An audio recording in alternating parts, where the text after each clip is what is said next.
کہا میں نے خواب دیکھی ہے. تو حضرت عمر کہنے لگے شہید تو دلیر لوگ ہوتے ہیں, شہید تو دلیر, جسے سارا زمانہ دلیر کہہ رہا ہے وہ اپنے بارے میں کیا کہہ رہے ہیں؟ کہتے ہیں شہید تو دلیر, میں تو کاہل سا آدمی ہوں, سست آدمی ہوں, میں تو اتنا کام ہی نہیں کرتا, تو یہ خواب تو نے جو ٹھیک ہے دیکھا ہے نا پھر سے دیکھنا. تو ابو بکر صدیق فرمانے لگے عاجزی نہ کر, انکساری نہ کر, تو جو کہہ رہا ہے ٹھیک کہہ رہا ہے, لیکن مجھے سن کے شکر بھی ہوا ہے اور افسوس بھی ہوا ہے.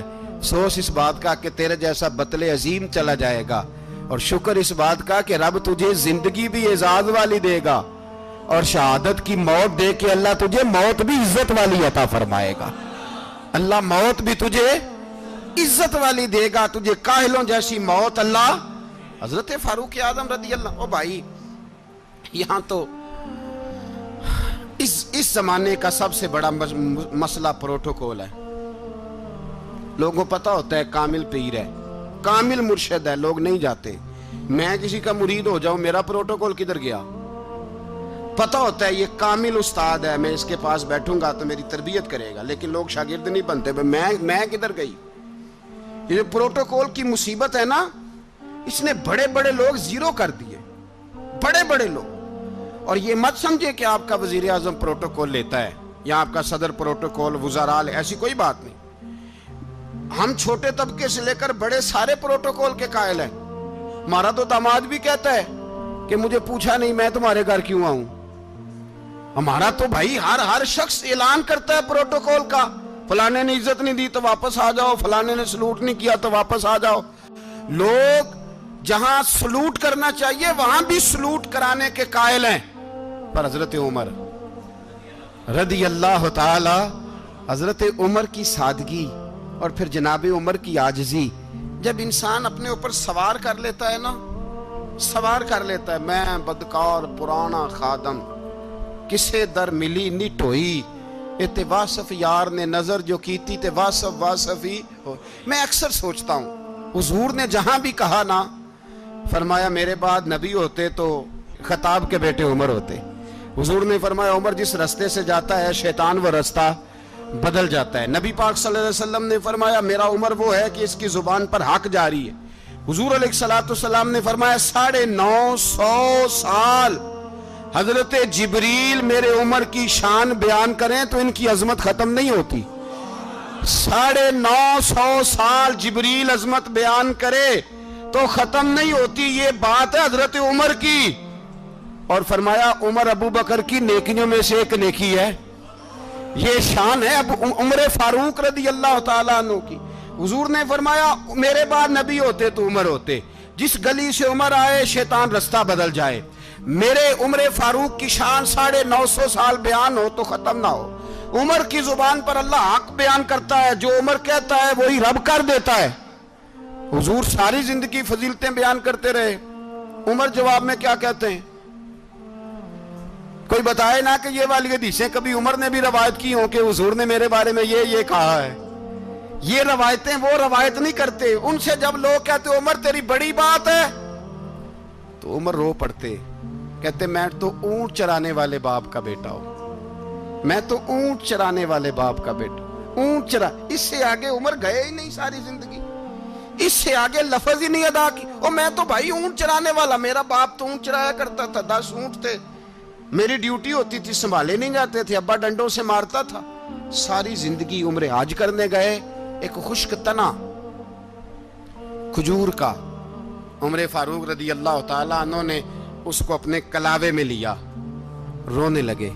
لوگوں نے کہا عمر کیا ہوا؟ فرمانے لگے یہاں میں اونٹ چرایا کرتا تھا, یہاں میں اونٹ چراتا تھا, 10 اونٹ سنبھالے نہیں جاتے تھے. دیکھو رسول اللہ کی شان, آج ساری امت چلانے کا طریقہ عطا فرما دیا ہے. ساری نظریے سے پیار. یار پیسہ کس کو برا لگتا ہے؟ آپ جس آدمی کی 50 کروڑ کی پراپرٹی ہے اس کو پوچھیں سب سے غریب, آپ کو وہی نظر آئے گا. وہ کہے گا میں ٹائٹ ہوں, حالات بڑے. میں کئی باری پوچھے انہوں نے, میں کہتا ترجمہ بھی 10 چھڑوں کی, ہمیں تو سمجھ نہیں آتی. اور ٹائٹ حالات کون سے ہوتے ہیں جی؟ جس آدمی کا کروڑوں میں کاروبار ہے نا, اس کو آپ چھیڑے وہ رونے لگ جائے گا, رونے. تو کئی میں نے ایسے دیکھے ہیں کرائے کا مکان ہے, ان سے پوچھے صاحب کیا حال ہے تو کہتے ہیں جتنی اللہ نے شان والی زندگی ہمیں عطا کی ہے کسی کو نہیں دی ہوئی. اس کا مطلب ہے خوشی بھی یہی ہے اور غم بھی یہی. اندر سے خوشی ہے, اندر سے ہی. تو نے اگر راضی رہنا ہے تو ادھر سے رہنا ہے, ناراض رہنا ہے تو بس اپنے آپ کو خوش رکھے گا تو ہو جائے گا. سارے صحابہ مل کے آئے, کہنے لگے عمر فاروق سے کہنا ہے نبی پاک کے زمانے میں تو ظاہراً غربت تھی, ابو بکر کے دور میں بھی غربت تھی, اب تو بڑا محال ہے. عمر سے سفارش کرو کہ عمر نیا کرتا پہنا کرے. ملکوں کے سفیر آتے, عمر وہی پھٹی پرانی چادر اوڑھ کے اور وہی کئی جگہ پہ پیوند لگے سوٹ پہن کے سفیروں کے سامنے بیٹھ جاتا ہے. عمر کو مشورہ دو, طے ہو گئی بات.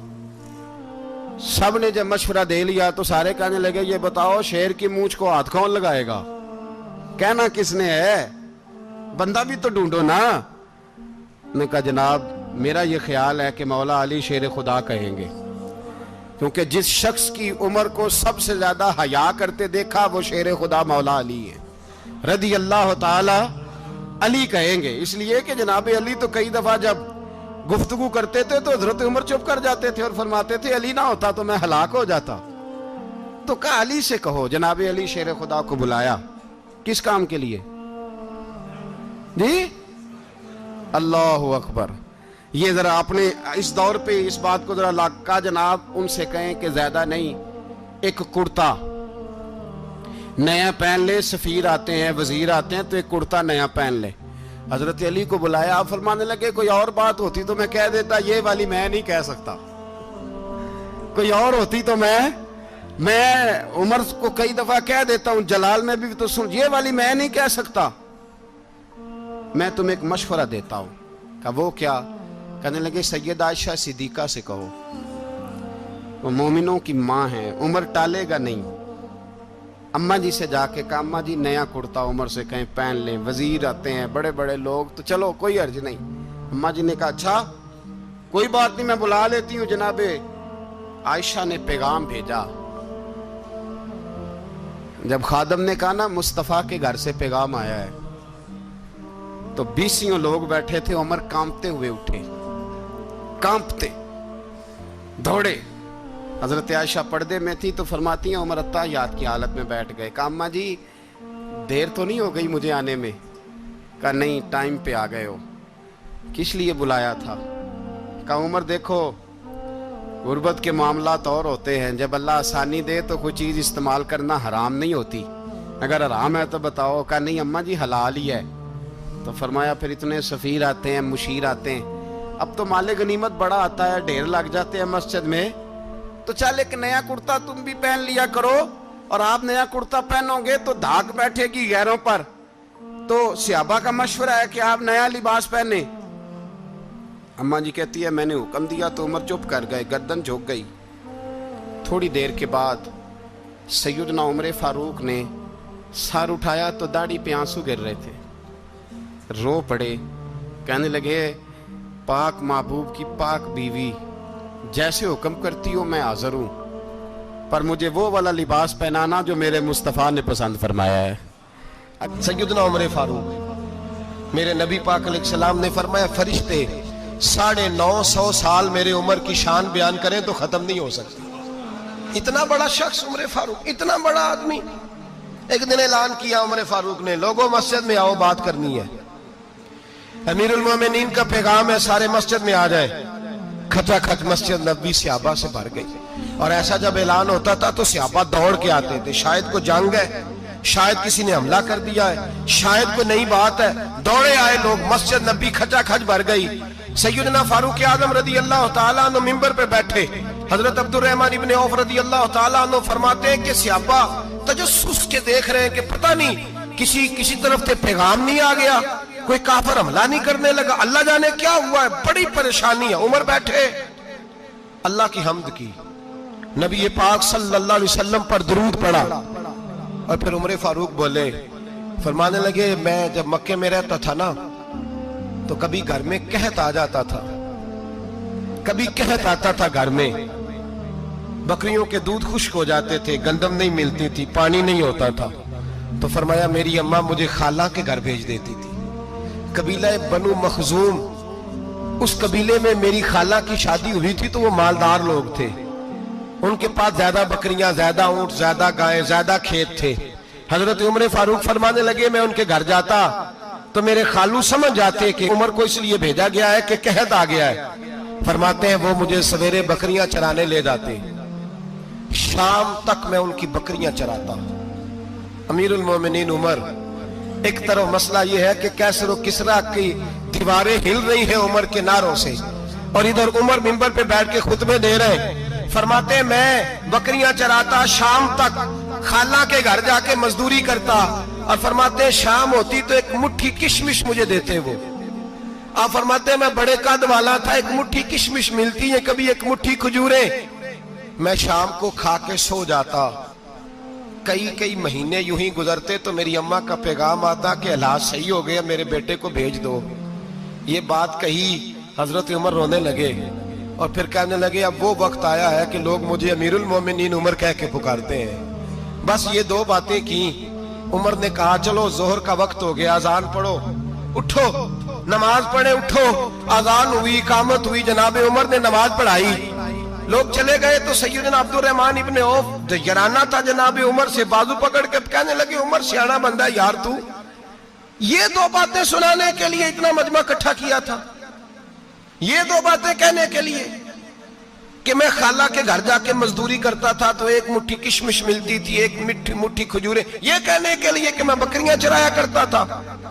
تو حضرت عمر فاروق رضی اللہ تعالیٰ عنہ پھر روئے، پھر آنکھوں میں آنسو آئے، کہنے لگے عبد الرحمن آج نا مصر شام سے کچھ لوگ آئے تھے اور وہ بتا رہے تھے کہ عمر تیرا ڈنکا وہاں بھی بڑا بجتا ہے۔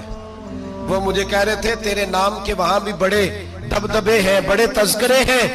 تو میرا نفس مجھے کہہ رہا تھا عمر دیکھا تو یہاں بیٹھا ہے اور وہاں تیرے نام کا شور ہو رہا ہے، مجھے اس نے بڑا کیا ہے۔ تو میں نے آج مصطفیٰ کے سارے غلام کٹھے کر کے اپنی اوقات بتا دی ہے، میں نے اپنی اوقات بتائی ہے کہ میں کچھ نہیں، کوئی شے نہیں، کوئی چیز ہی نہیں، اسی کسے تے کچھ نہیں جے لگ دے، نہ کوئی ساڈا دردی۔ میں نے بتایا ہے کہ میں تو کسی کے بکریاں چرا کے ایک مٹھی کشمش لے کے گزارا کیا کرتا تھا۔ گزارا مجھے میرے کچھ ساتھی نا لے گئے گجرانوالا سردیوں کے موسم میں، مجھے کہنے لگے سویٹر پسند کر لیں اپنی مرضی کا۔ تو میں نے کہا یار مجھے تو وہی مزہ آتا ہے جو میری اماں کروشیے سے بنایا کرتی تھی، وہ پہلے ابا پہنتے تھے، پھر وہی سویٹر بڑا بھائی پہنتا تھا، پھر ہمارے کھاتے میں آ گیا، اور پھر اس کی تعریفیں ہوتی تھی غربت چھپانے کے لیے، اس کی تعریفیں ہوتی تھی بڑی محنت سے بنا ہے جی، کیا بات ہے، بڑا گرم ہے، تو اب چھوٹے بھائی کو دے دیا جائے۔ ہم نے کہا وہی زمانہ دیکھا ہے، وہی رنگ دیکھا ہوا ہے، اور اس پر فخر ہے۔ اب تو لوگ جب کچھ ہو جاتا ہے نا، 2-4 لوگ جاننے لگتے ہیں تو لوگ فٹافٹ دعویٰ کر دیتے ہیں خاندانی رئیس اعظم ہوں، بڑی بات ہے۔ ایسی کوئی بات نہیں، جس کو اپنا آپ یاد رہتا ہے اسے خدا بھی یاد رہتا ہے، جسے اپنا آپ یاد رہتا ہے اسے رسول اللہ بھی یاد رہتے ہیں، جسے اپنا آپ یاد رہتا ہے اس کی نظر میں دوسرے لوگ بھی کچھ ہوتے ہیں۔ میں عمرے کے لیے حج کے لیے جاتا رہتا ہوں، رب مجھے اپنے فضل سے بلا لیتا ہے۔ تو میں ایئرپورٹ سے نیچے اترا تو ایک صاحب میرے جاننے والے تھے، دوڑ کے آئے اور مجھے کہنے لگے کیا بات ہے، سنا ہے اس دفعہ آپ سعودی ایئر لائن سے آئے، سیدھا مدینہ شریف آئے، کیا بات ہے آپ کی؟ اور میں نے کہا صاحب چھوڑ دیں، میں بھی جب پہلی دفعہ آیا تھا تو میں بھی بڑا گور کے ایئرپورٹ دیکھتا تھا، میں نے کبھی دیکھا جو نہیں تھا، میں بڑا گور کے دیکھتا تھا، کوئی ایسی بات نہیں ہے، یہ نظام قدرت ہے، بادشاہ کے فیصلے ہیں، وہ جب چاہتا ہے جس طرح کے چاہتا ہے فیصلے فرما لیتا ہے، تو یہ اس کے فیصلوں کی بات ہے۔ ہم لوگ نا جس حیثیت پہ ہوتے ہیں وہیں رہ جاتے ہیں، پچھلی بات بھول جاتے ہیں، اس لیے ہم چاہتے ہیں جو بھی ہمیں ملے جھک کے ملے، جو بھی آئے، اور یہ میرا آپ کا سب کا مشترکہ معاملہ ہے۔ میرے نبی پاک صلی اللہ تعالی علیہ وسلم نے صحابہ سے پوچھا تمہیں بتاؤں جنت کے بادشاہ کون ہوں گے؟ جنت کے عام لوگ نہیں، جنت کے، بولیے گا ذرا، جنت کے اللہ بادشاہ، جنت میں تو جانا بڑی بات ہے، حضور جنت کا بھی بادشاہ، ابن ماجہ میں لفظ ہے، تمہیں پتہ ہے جنت کے بادشاہ کون ہوں گے؟ تو میرے مصطفیٰ کریم صلی اللہ تعالی علیہ وسلم کے غلاموں نے کہا حضور ہمیں نہیں پتا۔ تو حضور نے فرمایا جنت کے بادشاہ وہ لوگ ہوں گے جنہیں دنیا میں کوئی بھی نہیں جانتا تھا، جن کے کپڑے سادے ہوتے تھے، جو غریب لوگ ہوتے، جو سفارش کرتے تھے تو ان کی قبول کوئی نہیں کرتا تھا، جو کسی کے ساتھ جاتے تھے تو ان کو مانتا کوئی نہیں تھا. وہ جنت کے بادشاہ ہوں گے، بادشاہ. اور فرمایا قیامت کے دن جب لوگ انہیں دیکھیں گے تو ان پر فخر کریں گے، رشک کریں گے، کہیں گے کیا بات ہے تمہاری. یہاں تو شوق ہی بڑا ہے. غریبوں نے بھی پوسٹر بنائے ہوئے ہیں، ڈاکوؤں، لٹیروں، چوروں کی تصویروں کے ساتھ لگوائے ہوئے، اپنے آپ کو بڑا کرنے کے لیے. آج اختیار کریں، آج اختیار کریں، اپنے آپ کو مٹانے کی کوشش کریں. رب کریم کے بندے آگے بڑھ بڑھ کے اپنا آپ دکھاتے نہیں. بڑا شوق ہے، پہلے فوٹو کھچا لو، باقی باتیں بعد میں ہوں گی. پہلے ویڈیو بنا لو، باقی کچھ اور بعد میں ہوگا. پہلے اب تو پرسوں ترسوں مجھے ایک مولانا کہنے لگے کہ آپ سے میں نے، وہ یہاں جمعہ پڑھنے آتے ہیں کبھی کبھی، میرے دوست ہیں، کہتے ہیں آپ سے میں نے سنا تھا کہ اگر کوئی اس نبی پاک کا فرمان ہے، اگر کوئی نذرانہ دے تو اس کو لے لو، اگر کوئی تحفہ دے تو اس کو، حضور نے فرمایا لے لو اگر تمہیں کو دیتا ہے، اپنی مرضی سے، مانگنا منع ہے. کوئی دے دے تو لے لو، ورنہ ایک وقت آئے گا تم مانگو گے تمہیں ملے گا نہیں. جب کو دے دے تو لے لو. کہنے لگے آپ نے کہا تھا کو دے دے، تو اس وقت سے میں کوئی سوٹ دیتا ہے مجھے میری مسجد کا نمازی تو میں لے لیتا ہوں. کوئی مجھے کوئی اور شے دیتا ہے تو میں آپ سے سن کے، تو اگر میری مسجد کا نمازی سوٹ پکڑاتے ساتھ فوٹو بھی کھینچے تو پھر میرے لیے کیا حکم ہے. وہ خوشبو کی ڈبی دیتے ہوئے ساتھ فوٹو بھی کھینچے، پھر میرے لیے کیا حکم ہے. کہنے لگے رمضان میں یہ حال ہوا ہے کہ لوگ کپڑے دے رہے تھے اور فوٹو کھینچ رہے تھے.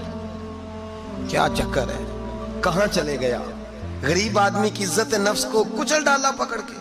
ایک جوڑا سال کے بعد امام کو دیا، اس کی بھی تصویر کھینچ کے فیس بک پہ دے ڈالی. یہ ہماری آج. اور اگر آپ نے ابھی تک ہمارا چینل سبسکرائب نہیں کیا تو فوراً سبسکرائب کیجئے، ساتھ ہی بیل آئیکن پر کلک کریں تاکہ مزید آنے والی ویڈیو ہیں وہ آپ کو وقت پر ملتی رہیں. اللہ حافظ.